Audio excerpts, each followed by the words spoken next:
Everyone is talking about going solar, but is it actually worth it in 2025? We're going to break that down for you here in this video. So I'm Brad Levy with AFT Construction. Thanks for joining our YouTube channel. Today we have Jordan Bastion with us. Welcome, Jordan. Appreciate it. Thanks for having me. Yeah, Jordan's with Icon Power. He's a great golfer. Strive to be. He's a great golfer, part-time solo guy. Exactly. Yeah. So we've been working with Icon Solar for many years now on most of our projects. You guys have been really taking care of most of our clients. And today we want to educate the public a little bit about solar, specifically myth busting a little bit. Sure. How it looks like to the general public. There's a lot of questions our customers have about solar. So maybe start there, maybe some things that maybe the customers aren't aware of that they should be. Yeah, I think there's a lot of myths. It could be either it's too expensive or there's a lot of misleading advertisements that it's free. Yeah. Hey, don't buy solar, the government's going to pay for it, which of course is not true too. So don't fall for that. But in general, most people in the Southwest, where we primarily operate, have liked the idea of solar. In the past, it has been pretty expensive. Costs has come down pretty consistently over the last decade for panels, for batteries, for other equipment that goes into getting solar. Of course, there's been years where it came back up. But for the most part, the truth is getting solar today is more affordable than it's ever been. And there's really a few ways to do it. You can, of course, pay the system off out of pocket upfront, which a lot of people don't end up doing. Probably 20% of our customer base end up just writing a check for it. There's ways where you have no upfront cost and you then make payments that go towards getting the solar. And so that makes it more, palatable because people are already paying for electricity. You already have an electric bill. It's a monthly payment you're already making. So if you have payments that go towards the solar, that payment can replace the majority of the electric bill, and sometimes maybe even replace all of it, depending on what market they live in, how the utility treats solar. And then those type of options too, you can actually, the tax credit goes till the end of this year, and so when you have payments that go towards owning the system, the homeowner gets the tax credit.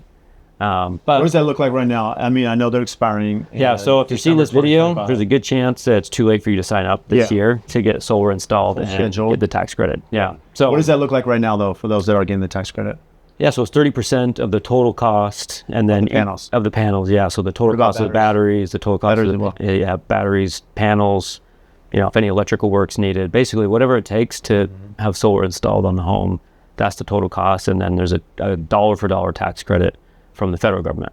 So that goes, applicable to every state. Every state's different. The state of Arizona is $1,000 flat. It says 25% of the cost, but it's capped at $1,000, and so it's always the case. Other places like Nevada, Florida, Texas, we operate in, there's no state income tax, so there's no tax credit for those people. But yeah, that's expiring this year for homeowners. The commercial tax credit is not expiring though. Yeah, so there's a residential tax credit for homeowners that they can get when they get solar installed. It has to be installed at the end of this year in order to claim it on their taxes. It doesn't have to be turned on, just installed. So the residential tax credit, that's going away. There's a commercial tax credit, and there's two different ones. And one of those commercial tax credits makes it available for a lender to own panels, install on a home, and that's considered commercial. So they can get the tax credit. And then the savings of them getting the tax credit can be passed on to the homeowner. So even if we own the system and you're our customer, we can get the tax credit, and it can even go up to 40% if half the system is domestically made here in the U.S.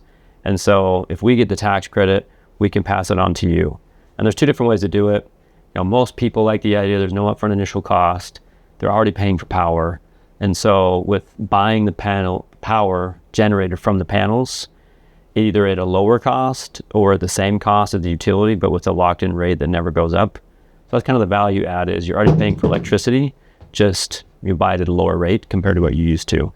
For people that are more like a cash buyer, you can, rather than you paying 100% of the gross cost, if we get the tax credit, we can pass on the savings to you and you pay 70% versus 100% or something along those lines. So people can still get solar on their home. They can still indirectly take advantage of the tax credits. They just wouldn't file it on their own taxes, if that makes sense. It does. So, one of the questions I sometimes get from customers, like when I'm, selling them on the AFT process, they'll be like, Brad, everything sounds great, but when am I not going to like you? Or when are, what are pain points throughout the project? When does it go south? From your side, are there hidden downsides, right? Are there things that maybe the customer may not be aware of that they should be when opting to go solar? Yeah, so the solar world or industry can get a little bit of a bad rap for there's sales companies that all they do is sell and they do the marketing and they make all the promises, just like we do. Yeah. And there's installation companies. They're the ones that do the actual work, the permitting, utility applications. And so a lot of times a customer might sign up with the sales company, installation company installs it. There's a lender that they're paying payments to. So if something goes wrong, a lot of times people could get frustrated of, well, do I call the sales guy? Do I call the installation company? Do I call the lender? And if it goes right, great. But if it does go wrong and it doesn't get fixed and someone's like, well, don't call us. We just sold it to you. We didn't install it. People can get pretty frustrated. Yeah. So, sure. Where we differentiate, and there's others that do the same, where we're the sales company, we're the installation company. They're full turnkey, Icon Power. We're the service and maintenance. So if something goes wrong, we can't blame somebody else or point the finger. We need to own it and get it fixed. Technically it's a construction project. And as you know, sometimes in construction, plan on things not going according to plan. Right. Right. And it's different too. There's different types of projects where, working with you, we're working on custom home builds where before the home's done, we can run conduit and hide that in the wall and stuff like that. Yeah. Right. The majority of our customers, if it's an existing home that's already built, we have to plan, okay, where are the panels going to go? How do we get conduit from the panels to their existing electrical box? What can go through the attic? What can be hidden under the eave? We try and make it look aesthetically as nice as possible. We'll paint the conduit to match either the color of the roof or the side of the house. We're not great at picking out paint, the color. So we ask, our clients, hey, you pick the paint, you get the right color so that if it's the wrong color, they can't get it at us, right? But people want it to look nice for sure. But some pain points, working with the cities, every city's different, every utility's different. We work with hundreds across different states. So the key, and sometimes, they're slow or they are very nitpicky. And so we do our best to make sure, one, the plans get approved. If they don't, get them revised and resubmitted either to the city or the utility as quick as possible, essentially. Because then we can't install it until we get approval from both the city and the utility that we're working with. So what about, people that say solar's free?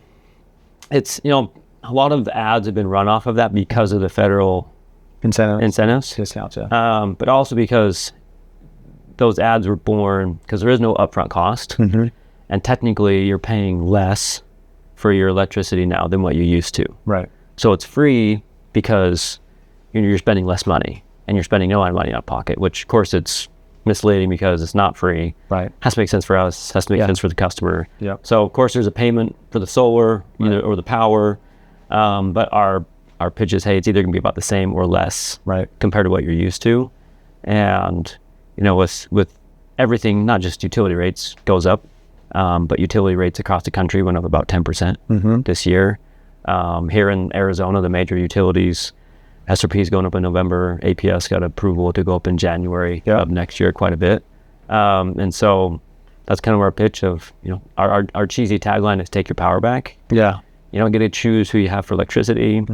A lot of these, but you need it. You have to have it, right? So it's like everything we buy, we can choose whether it's your Apple phone or Android phone or worry about your clothes and whatever, your computers. But where you live depends on, that dictates who your utility company is. If you don't like them, sorry. But so you make an interesting point, Jordan, because the thing is, the grids haven't been maintained maybe as they should. There's been so much growth in Phoenix. So as you say, take your power back. The reality is we see more outages. It does happen. You have cost. It's not like it ever goes down or stays the same. Electrical cost goes up, so you assume you're spending money.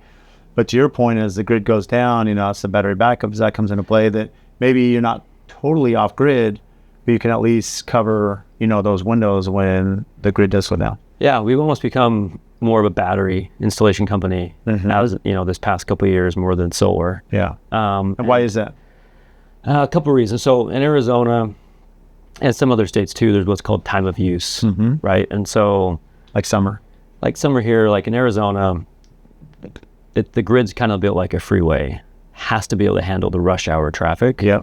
And rush hour traffic for the grid is when people are getting home. The AC's cranking, cooking dinner, families are home, everyone's home from school. And so the burden on the grid is so big at that time, they have to charge more for that power. Yeah. And so a solar system with a battery is designed to don't use the utility when they're crazy expensive. Like in APS, it's 4 to 7. Here in SRP area, it's 2 to 8. So if you can have a solar system and a battery system that at least makes it so you never buy power from the utility during that peak time, and then if you happen to buy from them at night, that's when it's cheaper off peak. And utility companies have historically pushed against solar only because when the sun goes down, if you don't, you're using the grid, you're just as a burden on the grid as somebody else. But if you have a battery system as well, then we can program the system to know when does the utility charge more. So as the sun is setting, the solar production is dwindling, those batteries kick on to power the home, so you're not buying from the grid at the super expensive time. So you almost become like a battery energy trader, because at night when it's cheap, you can actually charge the batteries back up. So they're super cheap at night. You use the grid to charge the batteries for two reasons. One, if the grid goes out in the middle of the night, you want your batteries to be full, then you can use it for the backup power, right? But between expensive on-peak hours, you want to use the batteries, and like at my house, they get down to like 10% by the time on-peak's over. But if you charge them right back up from the grid, okay, they're back to 100%. The next morning when the sun comes back up, whatever you don't use immediately, you can export back to the utility company too. So you're buying it from them when they're cheap, and then you're using that power when they're normally expensive, but now you're using the batteries and of course the solar to power the house. See, it's really smart because and I don't want to say it's just a luxury ad, but one of the benefits of it, like we have clients, whether they have, maybe you went fishing in Alaska, you have a lot of great fish you brought home in your freezer. You may have a wine cellar, what some of our clients have. The comfort of, as you mentioned, all of us have probably lived through something in Phoenix where the power goes out and you're like, what do I do at night? So if you can keep portions of the home up and running AC wise, and that's where, coordinating with Icon Power, understand how that, the house is still running and operating when there is a surge or a downturn or there's power out. That's where the batteries can kick in and keep the goods good, right, that you want to keep, and not have that time where it expires. Yeah, I mean, that's the two reasons. The economic reason is power your home when the utility is expensive. We don't get a ton of outages here in Arizona. We're in Texas. The grid in Texas is separated from the rest of the country, so it's deregulated. There, you're not forced to have one specific utility company. It's almost like K5. You can shop around, lock in your price for 2 or 3 years, and then after your agreement's up, you can shop around again. But the grid is so fragile in Houston and Dallas. If the wind blows the wrong way, 1,000 people lose power. So it's a system that can replace, your electricity from the utility, but also power your home when the grid goes out. But the issue that's going to be coming in the coming years, in Arizona we don't lose power a lot, but it's almost like if you get broken into once, you're going to get an alarm system. If you lose power once in the heat of July, it's like, I don't want to go through that again, right? But with the system batteries today, the product has gotten better and the cost has come down, so it makes it more palatable to get a battery system. It's not every single dealer in Arizona, but it's just about. And some of the lenders we work with, they won't let us use their lender product unless we add a battery with the solar here in Arizona. It can make it so that you can run the AC, you don't lose, food in your fridge, don't have to stay at a hotel that night or something along those lines. But what could potentially make outage more common, the AI industry is growing like crazy right now, right? There's the old CEO of Google, his name's Eric Schmidt. He was at Congress back in April, begging for all types of power. Today, the AI industry consumes about 3% of the power that's generated. Right. He projected in 5 years, it'll be 99% of the current generation capacity. So he's like, we need all types of energy, fusion, coal, nuclear, renewables, right? And so, so the demand on the grid is going to double essentially in the coming years. And if there's not enough supply, number one, that raises prices, because if demand goes up and supply doesn't go up, it's going to cost more. I mean, look at California. California's a very easy place to look at because demand is so high, the cost is so high, but they have sometimes what's called scheduled brownouts. So instead of a blackout, when it just goes out on its own, a brownout is they schedule power to be out in certain areas because there's just too much demand. The population's so high, right? So it's like getting an email, hey, your power is going to go out this week on the 27th between 6 a.m. to 2 p.m. or something along those lines, right? So having solar, that again, take your power back. It's more so you're in control. Don't rely on the utility or the government, and power your house, whether the grid's working or not. Get your energy from the sun, which So if the sun never comes back up, then we got a problem with the solar. But we have bigger problems if the sun didn't come back up. Yeah, sun doesn't come with the bigger problems. So the last question for this segment is, some of the clients and people ask, well, can I truly be off grid? There's variables for that. It depends on how many batteries, how many solar panels, and then also probably the building science of how the home is constructed. I mean, so a good installer is going to look at a handful of things.